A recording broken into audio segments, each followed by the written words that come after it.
الحمد لله نحمده ونستعينه ونستغفره ونؤمن به ونتوكل عليه ونعوذ بالله من شرور أنفسنا ومن سيئات أعمالنا من يهده الله فلا مضل له ومن يضلل فلا هادي له ونشهد أن لا إله إلا الله وحده لا شريك له ونشهد أن محمدا عبده ورسوله صلى الله تعالى عليه وعلى آله وأصحابه وبارك وسلم تسليما كثيرا كثيرا أما بعد فأعوذ بالله من الشيطان الرجيم بسم الله الرحمن الرحيم زين للناس حب الشهوات من النساء والبنين والقناطير المقنطرة من الذهب والفضة والخيل المسومة والأنعام والحرث ذلك متاع الحياة الدنيا والله عنده حسن المآب.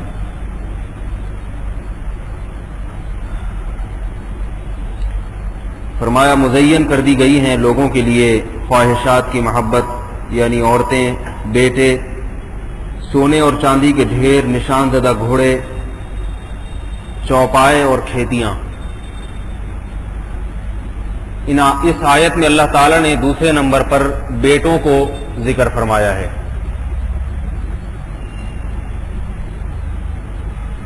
جو چیزیں انسان کو دنیا میں بہت زیادہ مرغوب ہیں اور ہر دور میں رہی ہیں، ان میں جو ترتیب ہے وہ سب سے پہلے عورتیں، اس کے بعد اولاد. تیسرے نمبر پہ اللہ تعالیٰ نے مال کو ذکر کیا ہے، پیسوں کو تیسرے نمبر پہ. پتہ یہ چلا کہ انسان کے دل میں اولاد کی محبت مال سے زیادہ ہوتی ہے. اس آیت سے پتہ چل رہا ہے انسان کی فطرت ہے، اس لیے کہ اس آیت میں انسان کی نیچر کو بیان کیا جا رہا ہے. خاص طور پہ انسان سے یہاں مرد مراد ہے، مرد کی نیچر. مرد کے دل میں سب سے زیادہ میلان اور رغبت عورت کی طرف ہوتی ہے. اس کے بعد سب سے زیادہ میلان اور رغبت اولاد کی طرف، خاص طور پہ بیٹوں کی طرف. تیسرے نمبر پہ سب سے زیادہ میلان اور رغبت سونے چاندی کے انبار. اس زمانے میں کرنسی سونے چاندی کی ہوتی تھی، آج کل جو کرنسی ہے وہ کاغذ کے ٹکڑے. بہرحال نوٹ، پیسے، دولت. اس آیت سے ایک سبق ملتا ہے. سبق یہ ہے کہ انسان کی فطرت ہے اولاد کی خواہش، یہ انسان کی فطرت ہے. بے اولادی کوئی بھی پسند نہیں کرتا. یہاں میں ایک عجیب بات آپ کو بتاؤں گا کہ دیکھیں، اگر دنیا میں کسی قوم کے مردوں میں عورت کی طرف رغبت ختم ہو جائے تو ایسی قوم کے مردوں کو کیا کہا جائے گا؟ بد فطرت. یہ کہا جائے گا یا نہیں کہا جائے گا؟ بیمار کہا جائے گا، مریض کہا جائے گا. اسی طرح قرآن نے دوسرے نمبر پہ ذکر کیا اولاد. اگر کسی قوم میں اولاد کی خواہش ختم ہو جائے، وہ قوم بھی کیا ہے؟ بد فطرت. اس کا بھی ذہنی توازن ٹھیک نہیں ہے، نیچر سے ہٹی ہوئی قوم ہے. تیسرے نمبر پہ اللہ نے ذکر کیا مال و دولت. کسی شخص کے دل میں یا قوم کے دل میں دولت کی محبت ہی ختم ہو جائے، پیسے کمانے کا شوق ہی نہ ہو، تو کیا کسی ذہنی توازن کسی شخص کا ٹھیک ہو؟ وہ ایسا کر سکتا ہے کیا؟ دیکھو، چھوٹا بچہ جس کو سمجھ بوجھ نہیں ہوتی، اس کو آپ 4 آنے والی ٹافی پکڑائیں اور ایک طرف 1000 کا نوٹ، تو وہ کس کو ترجیح دے گا؟ ٹافی. اس کو نہیں پتا یہ نوٹ کیا ہوتا ہے. تو یہ اس کی علامت ہے بچہ ہے، نا سمجھ ہے. لیکن جب بالغ ہو جائے گا، سمجھدار ہو جائے گا، تو ایک طرف ہے ٹافی اور ایک طرف ہے 1000 کا نوٹ، تو کیا لے گا؟ پیسے لے. دولت کی محبت یہ بھی انسان کی فطرت ہے، یہ کوئی بذات خود غلط چیز نہیں ہے. ہاں، اس کو کنٹرول میں لانے کی شریعت نے حکم دیا ہے کہ کنٹرول میں ہونی چاہیے یہ محبت، کنٹرول سے باہر نہیں نکلنی چاہیے کہ دن رات بس یہی. ہر چیز میں حدود رکھیے. آپ کو بھوک کے وقت کھانا اچھا لگتا ہے، ہر آدمی کو لگتا ہے، پیغمبروں کو بھی لگتا تھا. پیغمبر بھی بھوک سے محتاج ہو کے بازار میں خریداری کے لیے نکلا کرتے تھے. تبھی تو مشرکین کہتے تھے مالی ھذا الرسول یأکل الطعام ویمشی فی الاسواق، یہ کیسا پیغمبر ہے جو کھانا بھی کھاتا ہے اور بازاروں میں خریداری بھی کرتا ہے، شاپنگ بھی کرتا ہے، یہ تو ہماری طرح اس کو بھی پیٹ کا محتاج ہے یہ۔ تو اللہ نے جواب میں کیا فرمایا، اے نبی ان سے کہہ دیجئے قل هل كنت الا بشرا رسولا، میں تمہاری طرح کا انسان ہوں، جب اپنے آپ کو میں نے انسان کہہ دیا تو مجھے روٹی بھی اچھی لگے گی اور پیٹ بھرنے کا دل بھی کرے گا۔ رسول اللہ صلی اللہ علیہ وسلم کو ایک دفعہ بھوک نے اتنا پریشان کیا، آپ صلی اللہ علیہ وسلم نکلے، حضرت ابو بکر بھی ساتھ میں، شدید بھوک کی حالت میں چلتے ہوئے جا رہے تھے۔ ایک صحابی نے دیکھا تو اندازہ لگایا کہ آپ صلی اللہ علیہ وسلم کے چہرے سے بھوک کے آثار ظاہر ہو رہے ہیں، غربت تھی۔ وہ صحابی لے گئے اپنے باغ میں آپ صلی اللہ علیہ وسلم اور کہنے لگے کہ اللہ کی قسم آج کے دن مجھ سے بہترین میزبان اور میرے گھر میں آنے والے مہمانوں سے بہترین مہمان اس روئے زمین پہ کوئی نہیں ہے۔ ظاہر ہے جس کے مہمان محمد صلی اللہ علیہ وسلم ہو وہ میزبان کتنا زبردست۔ تو اتنے خوش ہوئے، کہنے لگے اس پوری زمین میں سید الانبیاء، کسی پیغمبر کی دعوت کرنا، لوگ علماء کی دعوت کر کے خوش ہوتے ہیں، پیغمبر کی دعوت اور پیغمبر بھی سید الانبیاء۔ صحابی اتنا خوش ہوئے، تر کھجوریں بہترین درخت سے توڑ کے لائے، نبی علیہ السلام کے سامنے رکھ دی، اور ان کا کنواں تھا، کنویں میں پانی ٹھنڈا، گرمیوں میں کنووں کا پانی ٹھنڈا ہوتا ہے، یہ اللہ کی قدرت ہے۔ آپ صلی اللہ علیہ وسلم ٹھنڈا پانی پیا کرتے تھے آپ، لیکن جو ٹھنڈا برف کا نہیں، یہ جو کنووں کا ٹھنڈا پانی ہوتا ہے باقاعدہ آپ کے لیے لایا جاتا تھا دور سے۔ تو آپ صلی اللہ علیہ وسلم نے شدید بھوک کی حالت میں وہ کھجوریں کھائی ہیں، اس کے بعد آپ صلی اللہ علیہ وسلم نے پانی پیا اور اللہ کا شکر ادا کیا اور فرمایا اللہ ہم سے ان نعمتوں کے بارے میں سوال کرے گا۔ شدید بھوک لگ رہی ہو اور ایسے پیٹ بھر کے کھانا کھا کے پانی پیے، اس سے پتہ چلتا ہے کہ کھانا کھا کے پانی پینا شرعاً اس میں کوئی عیب نہیں ہے، غلط نہیں ہے، البتہ طبی لحاظ سے نقصان دہ ہے، اور وہ نقصان دہ اس لیے کہ آج کل معدے کمزور ہیں، کھانے کے بوجھ کے ساتھ پھر پانی بھی لا دیں گے نا تو معدہ افورڈ نہیں کر سکتا، وہ صحیح ہے نا، اس کو گیس ہو جائے گی۔ تو اس کا طب سے تعلق ہے، شریعت سے کوئی تعلق نہیں ہے۔ خیر، تو بھوک لگنا، بھوک کی طرف، روٹی کی طرف رغبت بھوک کی حالت میں، یہ انسان کی فطرت ہے۔ اب مجھے بتاؤ ایک آدمی کو بھوک ہی نہیں لگ رہی، دل ہی نہیں کر رہا اس کا روٹی کھانے کو، تو یہ فطرت کے مطابق ہے یا بد فطرت ہے؟ بتاؤ بھائی، میں کچھ سوالات پوچھ رہا ہوں نا، یہ بد فطرت ہے، نیچر سے یا تو ہٹ گیا ہے، دماغی توازن ٹھیک نہیں ہے، یا کوئی بیماری ہے اس میں۔ یہ سب چیزیں انسان کی فطرت اور نیچر ہیں۔ پہلی دو چیزوں کے بارے میں تو ہم، پہلی چیز کے بارے میں تو ساری دنیا جانتی ہے، اللہ نے سب سے پہلے عورت کو ذکر کیا کہ مرد کے لیے ہم نے عورت کو مزین کر دیا، لیکن یاد رکھو ایسی بدفطرت قومیں دنیا میں وجود میں آ گئی ہیں، جیسے حضرت لوط علیہ السلام کی قوم تھی، انہیں بدکاری کر کر کے ان کی فطرت مسخ ہو گئی، ختم ہو گئی۔ لوط علیہ السلام نے کہا اپنی عورتوں سے نکاح کرو، تو کہنے لگے ما لنا فی بناتک من حق، آپ کے قوم کی بیٹیوں سے ہمیں نکاح کی حاجت ہی نہیں ہے، رغبت ہی نہیں ہے۔ یہ اس کی علامت ہے کہ یہ نیچر اور فطرت سے ہٹ گئے ہیں۔ لڑکوں کی طرف میلان یہ انسان کی فطرت کے خلاف ہے۔ کوئی جانور ایسا نہیں ہے جو یہ جس کے اندر یہ رغبت اللہ نے رکھی ہو، جانور ایسا نہیں ہے دنیا میں کوئی۔ لیکن آپ بتاؤ کیا یورپ میں قوانین نہیں بن رہے؟ ہندوستان میں قانون پاس ہوا، یورپ میں قانون پاس ہوا گے میرج کے نام سے، لڑکا لڑکے کی شادی۔ ایسی بدفطرت قوم جس کے خلاف فطرت ہونے کی صرف قرآن گواہی نہیں دے رہا، اس کے خلاف فطرت ہونے کی عقل بھی گواہی دیتی ہے کہ یہ عقل کے خلاف ہے۔ تو ہمیں میرے بھائی اس قوم کی اتباع کرنے سے پہلے یہ سوچنا چاہیے کہ قوم ہمیں اس معاملے میں بدفطرت کام کا حکم تو نہیں دے رہی گئی۔ دیکھو آج کا مسلمان یورپ کی اتباع اس لیے کرتا ہے کہ وہ یورپ کو بہت ذہین سمجھتا ہے۔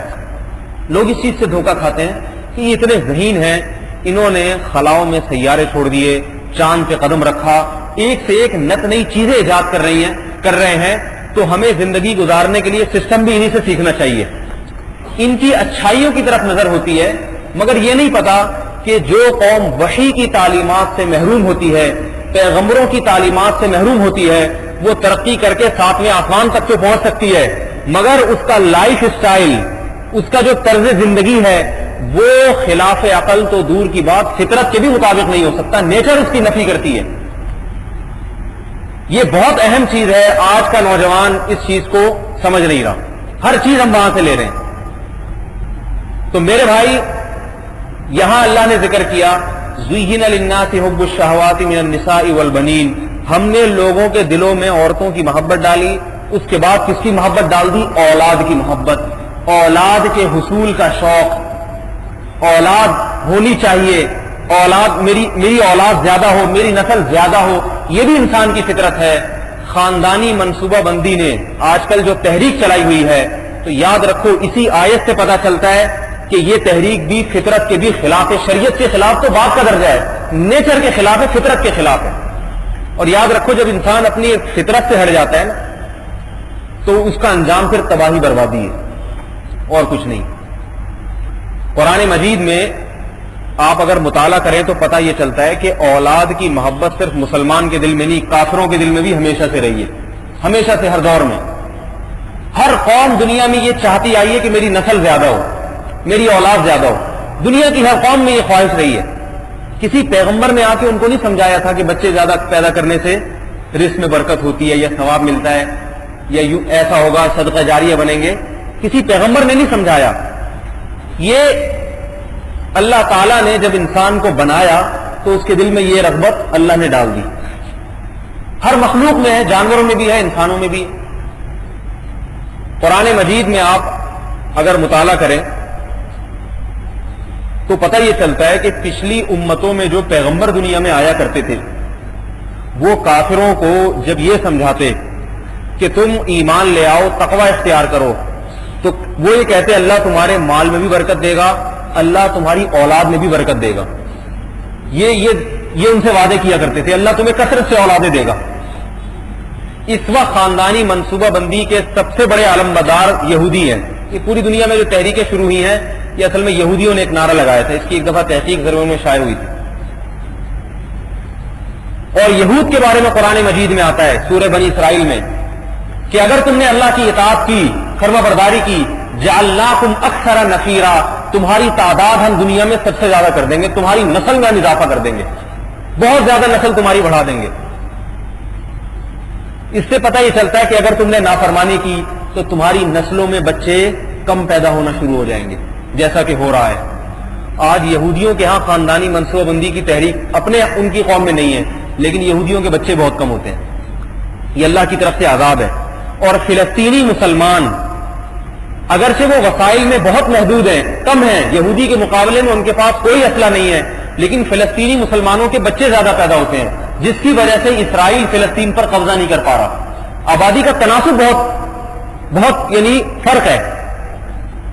آپ مجھے بتائیے کہ ایک قوم کے پاس ایٹم بم بھی ہو، ایک قوم کے پاس میزائل بھی ہوں، ہوائی جہاز بھی ہوں، لیکن افرادی قوت کم ہو، افراد دوسری قوم کے پاس ہیں، تو وہ پہلی قوم جو ہے نا میزائل چلا کے حکومت گرا تو سکتی ہے کسی ملک کی، مگر خود اس ملک پہ حکومت کر نہیں سکتی، افراد نہیں ہے اتنے اس کے پاس۔ اس وقت امریکہ کے لیے سب سے بڑا مسئلہ اسباب کی دنیا میں دیکھا جائے آبادی کی کمی ہے۔ جتنا بڑا ملک ہے اس حساب سے آبادی نہیں ہے اس ملک کی، جس کا نتیجہ یہ نکل رہا ہے کہ اس نے عراق میں حکومت گرا تو دی، مگر اس کے پاس اتنے افراد نہیں ہیں کہ وہ اپنے افراد کو بھیج کے جتنی عراق میں مسلمانوں کی آبادی ہے اس کی 1/3 آبادی وہاں لے آئے، یا 10واں حصہ لے آئے۔ کم از کم ایک امریکی کے مقابلے میں 10 مسلمان ہو تو بھی شاید کنٹرول کر لے، لیکن ایک امریکی اور سامنے مسلمان کتنے؟ 50,000، 20,000، 10,000، یہ مسلمانوں کا ریشو چل رہا ہے۔ تو میرے بھائی ایسے حکومت ممکن نہیں ہے۔ یہ فائدہ ہوتا ہے آبادی کی طاقت۔ دنیا میں جس قوم کی آبادی تیزی سے بڑھ رہی ہے، یہ باہر کے جو ماہرین ہیں نا وہ یہ کہتے ہیں کہ مستقبل کا حکمران وہی ہے۔ اس وقت سویڈن دنیا میں مسلمانوں کی آبادی کم کرنے میں بہت زیادہ پیش ہے۔ یہ جتنے باہر سے فنڈ آتے ہیں نا خاندانی منصوبہ بندی کے نام سے، ہماری گورنمنٹ کو جو فنڈ دیے جاتے ہیں ان میں سویڈن کا بہت بڑا حصہ ہے۔ جبکہ سویڈن کے بارے میں ہمارے ایک شاگرد نے بتایا مجھے، خود اس نے دیکھا انٹرنیٹ پہ، کہتے ہیں سویڈن کے صدر کو ہم نے روتے ہوئے دیکھا اپنی قوم کے سامنے، اور رو رہا تھا کہ اگر ہم نے اپنی آبادی کی شرح کو بڑھایا نہیں تو کچھ عرصے کے بعد سویڈن بڈھوں کا ملک ہوگا، اس میں جوان ختم ہو چکے ہوں گے۔ اپنے ملک میں آبادی بڑھانے کی اتنی کوششیں اور مسلمانوں کی آبادی کم کرنے کی اتنی کوششیں۔ تو میرے بھائی یہ جو خاندانی منصوبہ بندی کا جو موضوع ہے نا، یہ اس قابل ہی نہیں ہے کہ اس کو میز پہ لا کے اس پہ گفتگو بھی کی جائے۔ یہ ایسے ہی ہے جیسے کسی قوم کو آپ ترغیب دے رہے ہیں کہ وہ پیسے تنخواہ زیادہ مل رہی ہے نا 1 لاکھ، تو قوم کو آپ بیانات کریں کہ 50,000 کمایا کرے، باقی 50,000 چھوڑ دیں، نہیں کمایا کریں، جیسے یہ خلاف فطرت ہے۔ یا کسی قوم میں آپ ترغیب دیں کہ بھائی شادیاں کرنا چھوڑ دیں آپ، اللہ نے جو مرد کے دل میں عورت کی طرف رغبت رکھی یہ غلط ہے، یہ غلطی ہو گئی اللہ تعالیٰ سے، اور پروپیگنڈا کر کر کے رغبت ختم کر دی جائے تو ختم تو ہو جائے گی۔ پروپیگنڈے سے دنیا میں ہر کام ہو جاتا ہے، دنیا میں ہر کام ہو جاتا ہے پروپیگنڈے سے، ختم تو ہو جائے گی، مگر اس کا انجام انتہائی بھیانک ہوگا، یہ خوب یاد رکھیں۔ آپ کو میں دلچسپ بات بتاؤں، رشیا کو جو افغانستان میں شکست ہوئی ہے، اچھا ایک بات یہاں اور بھی علمی نکتے کی بتا دوں، یہ قرآن کی آیت اس موضوع سے متعلق آ ہی گئی ہے، تو کہ بہت سے لوگ یہ دیکھتے ہیں کہ اس ملک کی آبادی اتنی ہے، مثلا امریکہ کے بارے میں نے کہا آبادی کم ہے، تو آپ حیران ہوگی کہاں سے کم ہو گئی بھائی، اتنے تو لوگ ہیں، چیونٹیوں کی طرح تو بھرے ہیں پورے امریکہ میں لوگ۔ یاد رکھیں آبادی کم اور زیادہ ہونے کا تعلق اس سے نہیں ہے کہ پورے ملک کی آبادی کتنی ہے، آبادی کم کا اور زیادہ کا تناسب اس سے ہوتا ہے کہ اس ملک میں جتنے جوڑے بستے ہیں، ایک فیملی میں کتنے افراد ہیں، اس سے معاملہ جو ہے نا ملک کی معیشت اچھی ہوتی ہے کہ کسی فیملی میں افراد زیادہ ہوں، ہر فیملی میں افراد زیادہ ہیں، بچے زیادہ ہیں، ملک ترقی کرے گا۔ اگر ہر فیملی میں افراد کم ہے، ملک تنزل کی طرف آئے گا۔ اس کا سمپل سا آپ کو ایک فارمولہ بتا دوں، دیکھو میاں بیوی اور 2 بچے، اب جو 2 بچے ہیں نا، 2 بچے وہ کما کے ابا کو بھی کھلائیں گے، اپنے دادا کو بھی کھلائیں گے، شادی کر کے اپنے 1 آدھ بچے کو بھی کھلائیں گے اور ایک بیوی کو بھی کھلائیں گے، اس کے پاس ملک کو دینے کے لیے بچے گا کچھ نہیں۔ نمبر 2، وہ اتنی ٹینشن میں پلتے ہیں، ماں باپ کو اتنی ساری امیدیں ان سے ہوتی ہیں، فوج میں بھرتی ہونے کے لیے اچھے خاصے افراد ہونے چاہیے، ہر خاندان سے 2 3 جائیں یا ایک جائے کم از کم ہر خاندان سے، اور اگر وہ قتل ہو جائے مر جائے تو اور بھی اس خاندان میں افراد ہوں۔ ایسا اگر نہیں ہوگا تو فوجی طاقت کمزور ہو جائے گی اس ملک۔ اب فوج میں بھی بھرنا ہے لوگوں کو، مختلف افراد میں بھی لانا ہے، تو اس کے لیے ضروری ہے ملک میں جوانوں کی کثرت ہونی چاہیے۔ رشیا میں کیا ہوا ہے، رشین نے خود اس کا اعتراف کیا ہے، رشیا میں ایک جوڑے کے میاں بیوی کے 1 یا 2 بچے ہوا کرتے تھے۔ جب روس نے افغانستان میں آیا ہے نا، تو اب اگر پٹھانوں نے 1 مار دیا، 1 روسی فوجی مار دیا پٹھانوں کے ہاتھوں، وہ اس کا انا للہ ہو گیا۔ اب جب اس کی لاش گھر میں پہنچتی تھی تو جس ماں کا وہ بچہ ہے نا، اس کی نسل ختم ہو گئی۔ میرا خیال ہے بات سمجھ میں نہیں آ رہی۔ اس نے کہا میرا 1 ہی تھا، یہ مار دیا، اس کی ہو گئی نسل ختم۔ یہ بھی جب ہے جب اس کا 1 بیٹا بھی ہو اور 1 بچہ ہے کمانے کے لیے، اس دوسرے کو وہ کبھی بھی فوج میں نہیں بھیجے گی، بلکہ دوسرے ماؤں کو بھی مشورہ دے گی فوج میں بھرتی نہ کرو، جس کا نتیجہ کیا نکلتا ہے کہ فوج میں پھر لوگوں کو لانے کے لیے حکومت کو تنخواہیں بڑھانی پڑتی ہیں تاکہ لوگوں کو فوج میں آنے کے لیے، جیسے آج کل ہماری گورنمنٹ نے بڑھا دی ہے تنخواہیں، جس کی 20,000 تھی اس کو 40,000 مل رہے ہیں، کیونکہ افراد قتل بہت کثرت سے ہو رہے ہیں فوج میں، آرمی میں مختلف لڑائیوں میں قتل ہو رہے ہیں۔ اب ظاہر ہے فوج کا بجٹ کہاں سے پورا ہوگا، ہم اور آپ سے ہی تو پورا ہوگا، تو جب ہم اور آپ سے پورا ہوگا تو چینی مہنگی کر کے ہی تو پورا ہوگا، آٹا مہنگا کر کے پورا ہوگا، بجلی مہنگی کر کے، اور کہاں سے پورا ہوگا۔ اگر افراد ہمارے ملک میں 1 خاندان میں زیادہ ہوتے، جوان بے روزگار گھوم رہے ہوتے، 6 بچے ہیں، 6 بیٹے ہیں آپ کے، بالغ ہو گئے، کہیں نہ کہیں تو کھپانا ہے نا آپ نے، تو کہتے بھائی تو فوج میں چلا جا۔ افراد زیادہ ہوتے، طلب فوج میں جانے کی بڑھتی، اور گورنمنٹ کے پاس افراد بہت ہوتے تو تنخواہیں، گورنمنٹ وہی کام۔ چائنا اتنی ترقی کیوں کر رہا ہے، چائنا کی آبادی ہے، وجہ اس کی ہے کہ چائنا میں افراد اتنے زیادہ ہیں کہ جن افراد کی وجہ سے وہاں لیبر بہت سستی ہے، مزدوری بہت سستی ہے۔ اب وقتی طور پہ تو مزدور کا نقصان ہوتا ہے کہ وہ کم قیمت پہ، کم مزدوری پہ راضی ہو جاتا ہے، افراد اتنے وہ راضی ہو جاتے ہیں، لیکن نتیجہ کیا نکلتا ہے، اس کا ملک کو فائدہ کیا ہوتا ہے کہ ملک کو ایک چیز کے بنانے میں کم خرچہ آتا ہے۔ وہی چیز جاپان بنائے گا اتنی معیار کی، تو جاپان اپنے مزدوروں کو زیادہ دے کے بنائے گا تو جاپان کو وہ چیز مہنگی پڑے گی اور چائنا کو وہ چیز سستی پڑتی ہے۔ نتیجہ کیا نکلتا ہے، پوری دنیا میں چائنا چھاتا چلا جا رہا ہے، یہ آبادی کی برکت سے چھا رہا ہے چائنا۔ اگر ان کے ہاں بچے زیادہ ہوتے نا چائنا والوں کے ہاں تو ابھی چائنا دنیا کی سب سے بڑی طاقت بن چکا ہوتا. یہ انہوں نے خود اپنے نسلیں روکی ہوئی ہیں انہوں نے, اور اب تک تو روکی ہوئی ہے. آئندہ مستقبل میں آپ چائنا کا بھیانک انجام دیکھیں ہوتا کیا ہے, کیونکہ جس ملک نے بھی آبادی کو روکنے کی کوشش کی ہے نا اس کا مستقبل بڑا خطرناک ہوا ہے. میں تو بعض دفعہ انٹرنیٹ پہ جا کے بڑا اندر گھستا ہوں اور دیکھتا ہوں یہ خبریں. آپ کبھی بی بی سی میں جائیں, اندر گھسیں, یہ عجیب بات ہے, یہ فرنٹ پہ یہ خبریں نہیں ہوتی, ان کی جو خاص راز کی باتیں ہوتی ہیں نا اہل یورپ کی, یہ اندر ہوتی ہیں. اس وقت امریکہ کے, برطانیہ کے ماہرین میزوں پہ سر جوڑ کے بیٹھے ہوئے ہیں کہ اس آبادی کے بحران پہ کس طرح سے ہم قابو پائیں, بچے کس طرح پیدا کریں, کیونکہ افراد ہمیں چاہیے اور افراد ان کے پاس نہیں. اور ایک دفعہ جب قوم کو بدفطرت بنا دو نا, پھر قوم فطرت پہ آتی نہیں ہے کبھی بھی. لوط علیہ الصلوۃ والسلام کی قوم کو جب شادیوں کی عادت ختم ہو گئی تو پھر کتنا سمجھایا مگر وہ قوم نکاح پہ آمادہ نہیں ہوئی. یہی حال ہے. اب انہوں نے اپنی قوم میں بچے کم پیدا کرو اتنا نعرہ لگایا ہے کہ اب وہ بچوں کے خرچے بھی دے رہے ہیں. کینیڈا میں, برطانیہ میں, امریکہ میں اگر آپ کے زیادہ بچے ہو جائیں تو گورنمنٹ سارا خرچہ اٹھاتی ہے, سارا خرچہ اٹھائے گی کہ بچے تم پیدا کرو, ہم اسکول کی فیسیں بھی ہم بھریں گے, علاج ہماری طرف سے. مگر انگریز اب پیدا کرنے کے لیے تیار نہیں ہے. وجہ اس کی یہ کہ اس کو پہلے کئی سال محنت ہوئی ہے اس پہ, جیسے ہم پہ ہو رہی ہے کہ ایک سے زیادہ بچے ہوں گے تمہاری روٹی میں شریک ہو جائیں گے. پہلے تم 1-2 روٹی کھاتے تھے, اب تمہیں 2 کے بجائے 4 روٹی کا خرچہ اٹھانا پڑے گا. پہلے یہ سکھایا گیا ان کو. ابھی تم ہلکے پھلکے ہو, بچہ ہو جائے گا, اس کے اسکول کا خرچہ اٹھانا پڑے گا. اتنا اس کو پروپیگنڈا کیا میڈیا کے ذریعے, بچے کو ایسا جن بنا کے پیش کر دیا ہمارے معاشرے میں. بچہ ماں کا دودھ پیے گا تو پھر ماں کو بھی وٹامن کی گولیاں کھلانی پڑیں گی, پھر اس کو پراٹھے کھلانے پڑیں گے, کباب کھلانے پڑیں گے, اگر یہ خوراک نہیں بڑھا دی تو یہ ہو جائے گا. ایسا ہوا بنا دیا اس کو کہ اب وہ قوم پہلے تو آئے 8 سے 4 پہ, پھر 4 سے 2 پہ, تو 2 تک تو گورنمنٹ نے لا کے چھوڑ دیا. تو قوم نے سوچا 2 بھی کیوں, ایک ہی اچھا, خرچہ تو جب ہوگا تو 4 میں جاؤں گا تو 2 میں بھی تو ہوگا نا, 2 بھی نہ ہو, ایک ہی ہو, ہلکا پھلکے رہ کے زندگی گزارو. جیسے آج کل بہت کروڑ پتی باز ایسے لوگ ہیں جن کا ایک بیٹا ہوا تو انہوں نے اولاد بند کروا دی کہ ہمیں والد وارث مل گیا تو ہمیں اولاد کی ضرورت نہیں ہے. نتیجہ کیا نکلا, ایک بچے کے بعد اب ان کا کوئی بچہ ہی نہیں ہے. وہ گورنمنٹ تو پھر بھی 2 تک کی تو گورنمنٹ بھی قائل ہے نا, کہ دوسرا بھی کیوں ہو, خرچہ ہی بڑھائے گا وہ. اور کچھ وقت کے بعد نتیجہ کیا نکلتا ہے کہ بھائی ہو ہی نہیں, یہ ٹینشن ہی نہ پالو. ہمارے پاس دولت ہے, پیسہ ہے, اولاد بڑھاپے میں کام آتی ہے, تو بڑھاپے میں ضرورت ہی نہیں اولاد.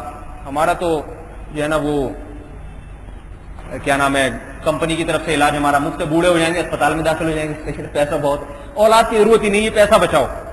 تو یہ میرا بھائی, یہ جو ہماری قوم جا رہی ہے نا, یہ آہستہ آہستہ یہ ذہن بن جائے گا سب کا. آج کل دیکھیں لوگوں نے شادیاں کرنا چھوڑ دی ہیں, بہت سے شادی کرتے نہیں ہیں کہ بچے خام خامے ہو جائیں گے, ٹینشن ایک خام خام, اور بات کرتے ہیں تو کہتے ہیں 2-4 سال تک اولاد نہ ہو تو اچھا ہے.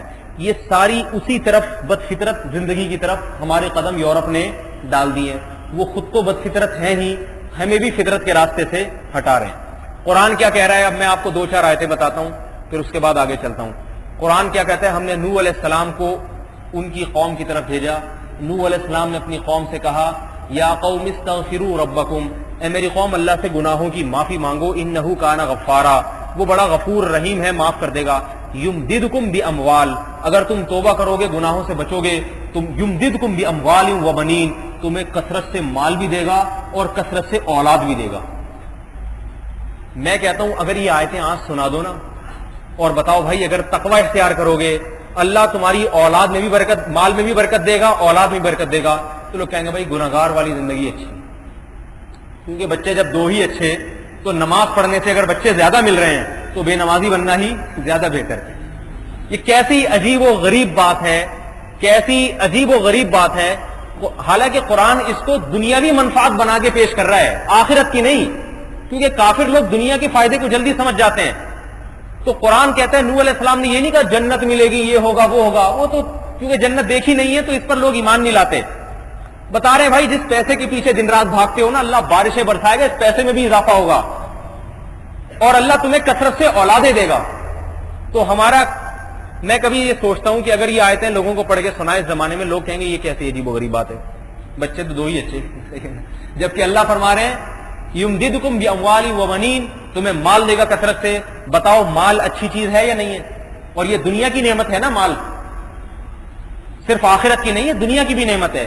وبنین, اولاد صرف آخرت کی نہیں ہے, دنیا کی بھی. یہاں دنیا کی نعمتوں کا ذکر کر رہا ہے اللہ تعالیٰ وَيَجْعَلْ لَكُمْ جَنَّاتٍ وَيَجْعَلْ لَكُمْ أَنْهَارًا، اللہ تمہارے لیے آسمان سے بارشیں برسائے گا اور باغات، جنات کہتے ہیں یہاں جنات سے مراد آخرت کی جنت نہیں ہے بلکہ دنیا کے باغات ہیں. وَيَجْعَلْ لَكُمْ جَنَّاتٍ، اللہ آسمان سے بارشیں بھیجے گا، دنیا میں تمہاری فصلوں میں برکت دے گا، اور انہارا، دریا اور چشمے جاری کر دے گا تمہارے لیے، تمہارے کھیتوں کو وافر مقدار میں پانی ملے گا، تمہارے کھیتوں میں آسمان سے بارش برسے گی اور تمہارے کھیتوں کی پیداوار میں اضافہ ہوگا، تمہاری اپنی پیداوار بھی بڑھے گی اور تمہاری کھیتوں کی پیداوار بھی بڑھے گی. عجیب و غریب بات ہے، کھیت کی پیداوار بڑھانے کی فکر میں تو ہوتا ہے انسان، لیکن اپنی نسل بڑھانے کی فکر میں نہیں. وہ کہتا ہے میں تھوڑا ہی رہوں تو اچھا ہے. یہ ایسی خلاف عقل بات ہے کہ آج سے اگر میرے بھائی پہلے یہ بات کی جاتی ہے نا کسی عقل مند کے سامنے، وہ کہتا اپنی عقل کو ماتم کرو. حضرت مولانا یوسف لدھیانوی شہید رحمۃ اللہ علیہ نے ایک بڑی دلچسپ بات لکھی. ان سے کسی نے خاندانی منصوبندی کے بارے میں سوال کیا، بڑی دلچسپ بات لکھی انہوں نے. فرمایا عجیب بات ہے کہ آج کا انسان جانوروں کی تو نسل بڑھانے کی فکر میں ہے، پودوں کی نسلیں بڑھائی جا رہی ہیں، ایک آم سے کس طرح ہزاروں گٹلیاں پیدا ہوں. فرمایا عجیب بات ہے کہ خود اپنی نسل گھٹا رہا ہے، اپنی نسل. یہ دوسری مخلوق ہستی ہوگی ہم پر کہ کیسی مخلوق ہے، اپنی نسل تو گھٹا رہی ہے اور ہماری نسلوں کو بڑھا رہی ہے. یہ ایسی خلاف فطرت بات ہے. قرآن کے مطالعے سے پتہ چلتا ہے کہ قرآن تو کہہ رہا ہے کہ اگر آخرت پر ایمان نہیں رکھتے، آخرت کی نعمتیں نہیں مانگتے، تو چلو دنیا کی لالچ میں ہی دیندار بن جاؤ، اللہ دنیا میں تمہاری اولاد میں برکت دے. تو میرے بھائی یہ غیر فطری باتیں ہیں. دیکھو آج اگر انگریزوں کی ان باتوں کو ہم نے مان لیا نا، اور یہ سارا فلسفہ وہیں سے آ رہا ہے، یہ سارا یورپ سے آ رہا ہے، خاندانی منصوبہ بندی کا فلسفہ. اگر آج ہم ان غیر فطری باتوں کو مان لیں تو پھر یاد رکھو آہستہ آہستہ باقی باتیں بھی مانیں گے. مان رہے ہیں، مانیں گے کیا؟ سارے وہی قانون نافذ ہوتے چلے جائیں گے. میں آپ کو دو چار خبریں بتاتا ہوں. انٹرنیٹ پر یہ بی بی سی کی خبریں ہیں. بی بی سی ایک معتبر ادارہ سمجھا جاتا ہے. یورپ میں، امریکہ میں مختلف قسم کے قوانین پاس ہوئے ہیں. ان قوانین میں ایک قانون یہ بھی پاس ہوا ہے، اگرچہ اس کو چیلنج کیا عدالت نے، اور اب پتہ نہیں وہ کیا ہوا اس قانون کا. گورنمنٹ اتنی حساس ہے وہاں بچے پیدا کرنے کے معاملے میں کہ لوگ بچے پیدا کریں، اتنی حساس ہے کہ قانون یہ بنائے کہ کسی خدا نخواستہ کسی عورت سے اگر جبری زنا ہو گیا، کسی نے جبری زنا کر لیا کسی عورت سے، حمل ٹھہر گیا، تو عورت کو حمل گرانے کی اجازت نہیں ہے. اندازہ لگائیے آپ. اگرچہ یہ جبری زیادتی خلاف قانون ہے، مگر ہو گئی تو اگر حمل ٹھہر گیا تو عورت کو حمل گرانے کی اجازت نہیں ہے. یہ امریکہ میں قانون پاس ہوا ہے. اس کو چیلنج کیا ہے. اب مجھے معلوم یہ کئی مہینے پہلے کی خبر ہے، ہو سکتا ہے یہ منسوخ ہو گیا ہو لیکن اس کا پاس ہو جانا اس بات کی دلیل ہے کہ وہ قوم اپنی نسل بڑھانے میں کتنی حساس ہے. دوسری بات، ہمارے ہاں کیا مشہور کیا جا رہا ہے کہ لڑکی کی شادی دیر سے کرو، کم عمری میں شادی ہوگی، حمل ہوگا، بچے بیچاری ابھی گروتھ پوری طرح ہوئی نہیں ہے اور بچوں کا بوجھ اس پہ ڈال دیا تو یہ تو ویسے ہی مر جائے گی. ہمارے ہاں یہ مشہور کیا جا رہا ہے. میں ایک بات کہتا ہوں کہ میرے بھائی اللہ تعالیٰ، آج ایک بات یہ بھی کی جاتی ہے لڑکا اگر جلدی شادی کر لے تو کمزور ہو جاتا ہے. یہ بات بھی بعض ڈاکٹر حکیم کہتے ہیں. لڑکا بالغ ہوتے ہی شادی کر لینا تو کہہ رہے ابھی گروتھ پوری نہیں ہوئی، بیچارہ کمزور ہو جاتا ہے. یہ 100% غلط ہے، خلاف عقل ہے. دیکھو قدرت کے کام غلط نہیں ہوتے، فطرت کے کام غلط نہیں ہوتے. فطرت غلطیاں نہیں کرتی ہے. اگر یہ عمر نکاح کی نہ ہوتی تو فطرت اس کو بالغ کرتی نہیں. فطرت نے بالغ کر دیا تو اس کی علامت ہے یہ اب شادی اس کی صحت کے لیے مفید ہے. ورنہ ایسا نہیں ہو سکتا کہ فطرت اس کو بالغ کرے مگر شادی پہ پابندی لگا دے، ابھی نہیں 4-5 سال ٹھہر جاؤ. یہ نا یہ عجیب و غریب سی بات. فطرت بھوک لگا رہی ہے مگر روٹی پر پابندی لگا رہی ہے، 4 گھنٹے ٹھہر جاؤ. میرے بھائی بھوک جبھی لگے گی جب روٹی جسم کے لیے مفید ہوگی. تو یہ ایک حکیموں کی، ڈاکٹروں کی اگر یہ بات ہے یہ دیوار پہ پھینکنے کے قابل ہے. عقل اس کو تسلیم نہیں کرتی. اور میں نے آج تک کوئی ایسا نوجوان نہیں دیکھا جس نے کم عمری میں شادی کی اور دبلا ہو گیا ہو. موٹے ہوتے ہی دیکھے ہم نے. اور ایسے لاکھوں دیکھے ہیں، ہزاروں دیکھے ہیں، لاکھوں دیکھے ہیں جنہوں نے دیر سے شادی کی اور ایسے باریک ہوئے کہ پھر دوبارہ موٹے ہونے کے قابل نہیں ہوئے. موت تک بیچارے باریک کے باریک ہی رہتے. صحیح ہے نا. ظاہر ہے جب انسان حلال طریقے سے خواہش پوری نہیں کرتا پھر صحت اس کی خراب ہوتی ہے. اس خواہش کو کنٹرول کرے گا تو بھی صحت خراب ہوگی، غلط راستوں سے پورا کرے گا تو بھی صحت خراب ہوگی. تو یاد رکھو اسی طرح لڑکی جب بالغ ہو جاتی ہے تو اس کی فطرت کا تقاضا ہے کہ وہ حمل کا بوجھ برداشت کرے. عورت کے، یہ آپ کو بتاؤں، یہ ایک دفعہ میرا لیکچر ہوا تھا اس موضوع پر، بڑے بڑے لوگ آئے تھے، جامعۃ الرشید نے مجھے یہ موضوع دیا تھا، اس میں بڑی تحقیق کا موقع ملا. اس میں نے برطانیہ کے جو ماہر ڈاکٹر ہیں نا، یورپ کے جو ڈاکٹر ہیں، یورپ کا اس لیے حوالہ دے رہا ہوں کہ ہمارے یہاں کے ڈاکٹر بات کریں گے لوگ مانیں گے نہیں، اول تو کرتے ہی نہیں ہے، بیچارے وہیں سے تقلید کرتے ہیں، جو وہاں سے بتا دیا اس پہ منوان ایمان لے آتے ہیں۔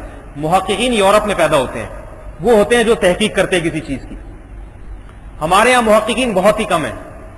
تو یورپ کے جو ماہر ہیں نا بایولوجی کے، وہ یہ کہتے ہیں، یہ باقاعدہ میرے پاس ڈاکٹروں کے حوالے، اور ڈاکٹر بھی ایسے معمولی نہیں، نوبل پرائز یافتہ ڈاکٹر جن کو یورپ نے نوبل پرائز دیے ہیں، ایسے ڈاکٹروں کے حوالے ہیں، ان کی تحریریں ہیں، ان کی کتابیں ہیں اس معاملے میں کہ جب لڑکی بالغ ہوتی ہے تو اس کو ماہواری آنا اس بات کی دلیل ہے کہ فطرت تقاضا کر رہی ہے کہ یہ حمل کا بوجھ برداشت کرے، آنا اس بات کی دلیل ہے کہ فطرت تقاضا کر رہی ہے کہ یہ حمل کا بوجھ برداشت